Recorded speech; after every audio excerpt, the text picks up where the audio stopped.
કે ગંગાજીમાં નાહી લઈએ એટલે પાપ બળી જાય, તો ગંગાજીના કાંઠે રહેતા રોજ ની ધૂપગા દેતા હોય એમ બળી જાય.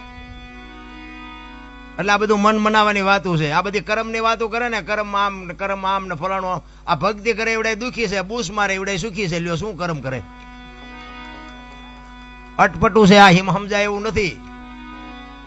આ ભાગ ની બધા વાત કરે, ભવ ની વાતો કરે. ઓલા ભવ માં આમ ને ઓલા ભવ. હવે કાલ ની ખબર નથી શું ભવ ની કોડો મળ્યો એ ભવ શું થાય લ્યો. શું આ ભવ માં ઘટે કઈ? આપડા ગઢે હોની નોટ નહોતી ફાળી. આ માથે વરસાદ થાય, મારા રામ આમાં જીવતા ન આવડે તો ધક્કો થયો એવું નથી લાગતું? વાહન મકાન રૂપિયા લોટા હવામાં ઉડે વગર દોડે વાતો થાય. બાપુ મજા કરે એવું છે, પણ જ્યાં જાઉં ત્યાં બધા રોવે જ છે.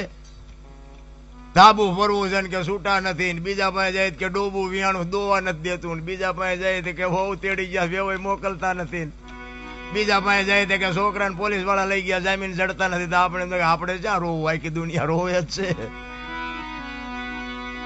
અરે મારા નાથની મારે જરૂર છે તો બાપુ દાસી જીવન રોવે, મીરા રોવે, જેઠીરામ રોવે. હે દીનબંધુ દયાળુ, હે પરમ કૃપાળુ પરમેશ્વર, તારી વાહે અમે જીવન ઓળઘોળ. બાપુ એક રામાયણનું પાત્ર સબરી તમે જોવો તો ખરા. એક ભીલની દીકરી, એનો ગુરુ માતંગ ઋષિ, 7 વર્ષની એક ભીલની દીકરી, જેને માણાનો અનુભવ નથી, ગામનો નથી, વેદનો નથી, શાસ્ત્રનો નથી. એના ગુરુએ કીધું કે બેટા અહીં બેહી જા, વેલો મોડો રામ આવશે, તારો ઉદ્ધાર થાય. આ એક જ શબ્દ પકડીને બાપુ બેહી ગઈ. મા બાપ કે પરજા નથી કરતી, શું ગુરુ કે કરવાના હતા? હું તો બાપુ ગમે ત્યાં જાઉં ને, હું ભલામણ બધાને મારી આ એક જ ભલામણ હોય કે તમે વાપરો, ખાઓ, પીવો, મોજ કરો. બાકી માને ને બાપને રોટલા 2 ટાઈમ હારા દેજો. જિંદગીમાં જો મોડો દી ઉગે તમારો ગુલામ થઈ જાવ. બસ મારી આ એક જ. આ તમે માંડવા આવા નો નાખો તેમ નથી કહેતો કે આવી કથાયું કરાવો, આ મંદિર બંધાવો, મૂર્તિઓ કરાવો ને ગાયું ને ખડ નાખો. એ ગાયું છે ને ભગવાને મોકલી છે ને ખડ ની વ્યવસ્થા કરી જ હશે. આપણે મરી જતી ગાયું શું થાય? આ ગાયું જે કપાવા જાય છે ને એ બંધ કરાવો ખડ જ નીર્યું છે. જે જીવ ઈશ્વર મોકલે છે ને એની બધી તૈયારી જ હોય છે. તમારો અને મારો માના ઉદરમાં વિકાસ થતો હોય જન્મ થયા પહેલા બધી વ્યવસ્થા હોય છે. દૂધની વ્યવસ્થા કરી દે, પથારીની વ્યવસ્થા કરી દે, લાલન પાલન કરનારી બધું તૈયાર જ છે. અને 60-80 100 વર્ષ જીવો અને મરી જાવ ને, એ મરી ગયા પેલા લાકડા તૈયાર છે, ઉપાડનારા તૈયાર છે, ગોઠવનારા તૈયાર છે, દિવાળી મૂકનારા તૈયાર છે, ઘોંકા મારનારા તૈયાર છે. તો પહેલી ને છેલ્લી 2 તૈયારી છે, તો વટલી તૈયારી નહીં કરી રાખી હોય. પણ આ હું કરું આમાં જેટલાય કહેતા છે આ એમ કર્યું. હું તો એમ કઉ છું કે આવા જે ભગીરથ કાર્ય કરે છે ને એને ટેકો ન દો કાંઈ નહીં, પણ નડો નહીં તો ભજન થઈ જાય.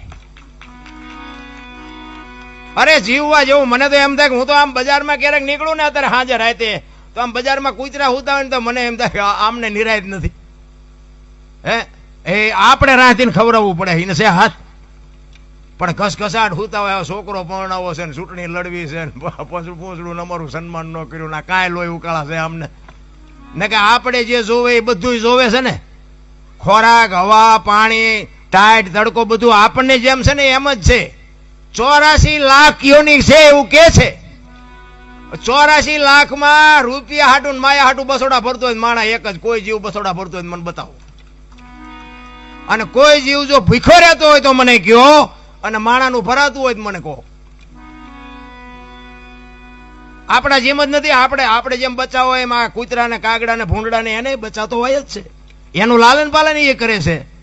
બચાવ હોય ત્યાં સુધી એને ખવડાવે, પીવડાવે, એને પાંખું આવે ને ઉડી જાય પછી કે તું તાર રસ્તે હું માર રસ્તે. હવે આપણે 4 પેઢીઓ થઈ હોય તો ચાવીઓના જોડા ભરાવ્યા હોય. હવે ગુડો ને હારખો રોટલો ખાવો હોય તો હવે હું ચાવીઓને અરે રાખીને કામ છે, પણ નથી છૂટતું નથી.